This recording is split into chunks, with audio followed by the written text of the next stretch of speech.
पाकिस्तान जल रहा है, मेरा दिल जल रहा है, मैं खून के आंसू रो रहा हूँ। हर पाकिस्तानी जल रहा है। बहुत इस वक्त तकलीफ में है।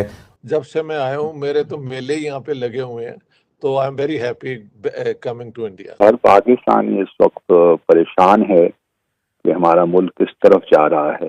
चंद घंटे पहले ये एक खूबसूरत जिनाह हाउस था जो कि आज भूत बंगले के जो है मनाजिर पेश कर रहा है।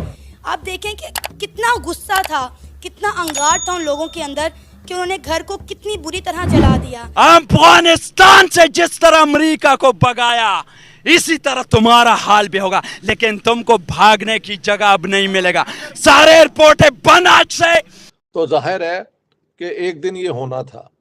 उनकी तस्वीरें मौजूद थी जो कि मुझे यहाँ पर इस वक्त कुछ नजर नहीं आ रहा। इस वक्त ये जिनाह हाउस है, एक खंडर के मनाजिर पेश कर रहा है। खबर है कि इंटरबैंक में डॉलर की कीमत तारीखी बुलंद तरीन सतह पर पहुंच चुकी है। 293 रुपए पर ट्रेड हो रहा है। 4 कारोबारी दिनों में डॉलर 9 रुपए 41 पैसे महंगा हो चुका है। इस वक्त जो मुल्क के मुआशी हालात हैं, क्या कुछ बचा है या सब कुछ उड़ गया?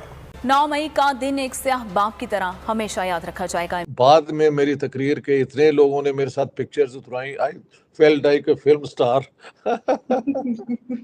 तो मैंने कहा यार ये लोगों की मोहब्बत है, वरना एक प्रोफेसर के साथ इस किस्म की अटेंशन तो नहीं होती।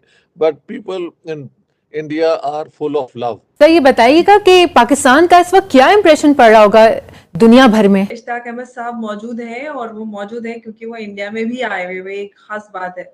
बहुत बहुत स्वागत है आपका सर, शो में भी और इंडिया में भी। बहुत बहुत शुक्रिया। जब से मैं आया हूँ मेरे तो मेले ही यहाँ पे लगे हुए हैं, तो I am very happy coming to India. Thank you Amar ji, thank you.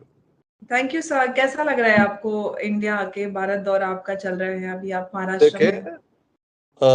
जब से मैं आया हूँ हम यहाँ पे 7 की सुबह 4 बजे मैं पहुँच गया था। फिर वहाँ से ड्राइव करते हुए नासिक हम आए और बहुत लोग आए हुए थे, क्वेश्चन आंसर भी हुए। तो जो मुझे समझ आती है कि इन दोनों मुल्कों में अगर normal relations, good relations, cooperative relations, trustworthy relations बन जाए तो सबको फ़ायदा ही है। और ख़ास तौर पे पाकिस्तान को जो इकोनॉमिकली बस्ट है उसको बड़ी एक चांस है आगे बढ़ने का। तो इसको I think it was very well received. बाद में मेरी तकरीर के इतने लोगों ने मेरे साथ पिक्चर्स उतरवाई, I felt like a film star. तो मैंने कहा यार ये लोगों की मोहब्बत है, वरना एक प्रोफेसर के साथ इस किस्म की अटेंशन तो नहीं होती। But people in India are full of love. Pakistan जल रहा है, मेरा दिल जल रहा है, मैं खून के आंसू रो रहा हूँ। हर पाकिस्तानी जल रहा है। बहुत इस वक्त तकलीफ में है। और ये थोड़ा सा सम अप करें, ये किस तरफ जा रहा है पाकिस्तान?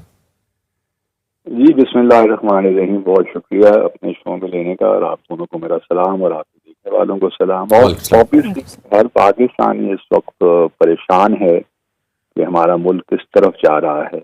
और पिछले 75 सालों से जब से मैं कम अज कम शऊर की आंख मैंने खोली तो मैं तो यही देख रहा हूँ कि Pakistan is at a critical juncture. और आज तो वाकई लगता है कि Pakistan is at a critical juncture. और जिस तरीके से मामला अनफोल्ड हो रहे हैं किसी तौर भी, इससे जो है हमारे मुल्क की कोई खैर नहीं लगती। देखिए यहाँ तक सियासत का ताल्लुक है, सियासत में एहतजाज का भी हक सबको है।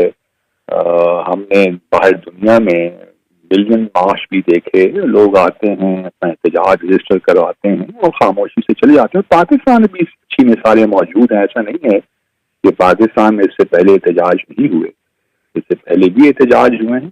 बड़े अच्छे तरीके से लोग अपना मुद्दा बयान करके जमा होकर निकल जाते थे।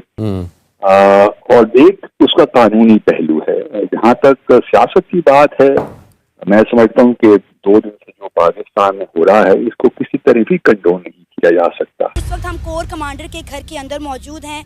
रात हमने आपको दिखाया कि किस तरह पीटीआई कारकुनान की जानिब से कोर कमांडर के घर को आग लगा दी गई। इनका सामान जो है उठा कर यहाँ से ले जाया गया।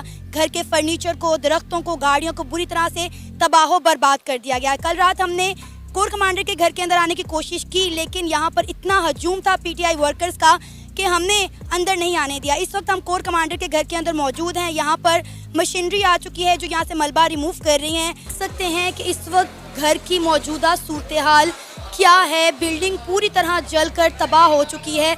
यहाँ तक कि लकड़ी का यहाँ पे दरवाज़ा बना हुआ था, खिड़कियाँ बनी हुई थी, तो पूरी तरह जलकर झुलस चुकी हैं। अब हम घर के अंदर एंटर हो रहे हैं और यहाँ के जो मनाजिर हैं मतलब हैरान कर देने वाले मनाजिर हैं। कल रात जब हम यहाँ पर मौजूद थे, यहाँ पर इतना शोर शराबा था, इतनी बड़ी तादाद में पीटीआई कारकुनान यहाँ पर मौजूद थे और मैंने खुद अपनी आंखों से देखा यहाँ पर लोगों को कि किस तरह वो यहाँ से सामान उठा कर ले जा रहे थे। एक कमरा ये हमारे पास मौजूद है, इस कमरे के अंदर जाते हैं। ये है जी हमारे कोर कमांडर का घर। इन्होंने इस घर की क्या सूरत हाल की है। ये ऊपर फानूस आप देख रहे हैं जो कि जल कर बुरी तरह तबाह हो चुका है। मेरे जो है ना रोंगटे खड़े हो रहे हैं। मैंने आज तक ज़िंदगी में अपनी इतनी तबाही नहीं देखी जितनी मुझे देखने को मिल रही है। ये एक घर था, कल तक ये अच्छा खासा घर था जिसे पूरी तरह से जो है जला दिया गया है। मतलब आई एम शॉक कि यहाँ पर रहने वाले लोगों के क्या जज्बात होंगे जब अपने इस घर को देखेंगे। आगे चलते और मज़ीद दिखाते हैं कि इस घर की मौजूदा सूरत हाल क्या है।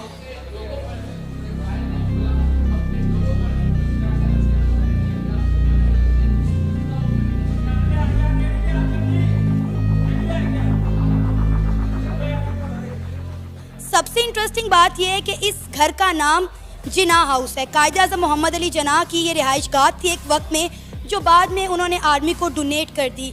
यहाँ पर कायद-ए-आज़म मोहम्मद अली जिन्ना ने इस्तेमाल की हुई जो चीज़ें थी वो यहाँ पर रखी गई थी, लेकिन अनफॉर्चुनेटली हमारी आवाम ने उनका भी ख्याल नहीं रखा, बिल्कुल भी एहतराम नहीं किया। कायद-ए-आज़म मोहम्मद अली जिन्ना का ये घर है जिसे बुरी तरह से तबाह बर्बाद कर दिया गया है।